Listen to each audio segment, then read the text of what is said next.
Are you wondering what a SWP is?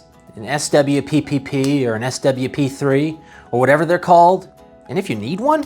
If you have an NPDES permit or think you might need one, today I'm going to walk you through what a SWP is, why it's required, what goes into it, and how to make sure yours actually works. Hey there, I'm Ruhlin with Resource Management Associates, your environmental experts. Let's dive in. Right out of the gate, SWP stands for Stormwater Pollution Prevention Plan. We sometimes call it a SWP or spell it out, SWPPP. Some call it an SPPP or an SWP3, and some states even have specific names for their plans, like a PPC plan in Pennsylvania, or may require additional components like a drainage control plan or a DCP in New Jersey. Whatever you call it, it almost always means the same thing.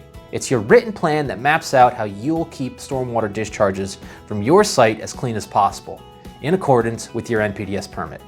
If your operation is covered under an NPDES permit, then having a SWP is almost certainly required by law. In fact, your permit will specifically call for it. Why? Because stormwater runoff can carry pollutants, and your SWP is the document that helps you set up practices, called BMPs, to prevent off-site pollution before it happens. Think of your SWP as a guidebook, the playbook for keeping your site in top shape so your stormwater or processed water discharges are as clean as they possibly can be. Usually the plan includes a site map showing outfalls, drainage paths, stormwater areas, storage areas, materials, etc. A description of potential pollutant sources on site, what literally could wash off in rainstorms from places like stockpiles, dust or sediment, process areas, etc. It lists various types of BMPs. Some are universal, like good housekeeping and spill prevention, while some are more tailored to your facility or operation. There's also details on who is responsible for what and when training is required, and how often inspections need to happen, processes to follow, inspection forms, and a lot more. You'll often also see requirements based on your location or what waters you discharge to. If your discharge enters into an impaired water body, your SWP might need extra measures, such as more stringent BMPs or modified inspection schedules. It all depends on your permit. In fact, if you want to know exactly what your SWP needs to include, you can start with either reading your NPDES permit or the permit you think covers your operation. That document spells out what's required for someone in your industry, in your state, discharging where your discharge goes. It's your roadmap. That all sounds easier said than done. And the reality is that reading technical jargon about this stuff, while entirely doable for some, can also be outright impossible to decipher for others. Think of it like reading tax documents. For some, it's easy. For others, it's easier to just call an accountant. Your SWP should be a tool you can use, a document you can read and understand, not a technical jargon-filled book of confusing forms and procedures.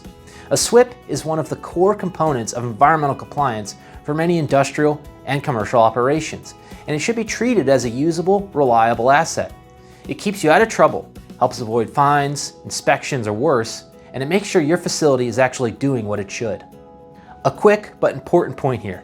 A lot of times when facilities go through an audit or find out they're out of compliance with their state's NPDES requirement, they'll say, I need a SWP. But here's the thing, it's not that you just need a SWP. What you really need is permit coverage. The SWP is part of that, but it's not the whole story. Getting into compliance usually means filing an application, developing a SWP, submitting it with your paperwork, and following the other steps your state requires to get permit coverage. The SWP is just the piece of the puzzle you end up holding in your hands, but it's only one piece of the process. Think of it this way. Saying you need a SWP is kind of like saying you need an insurance card.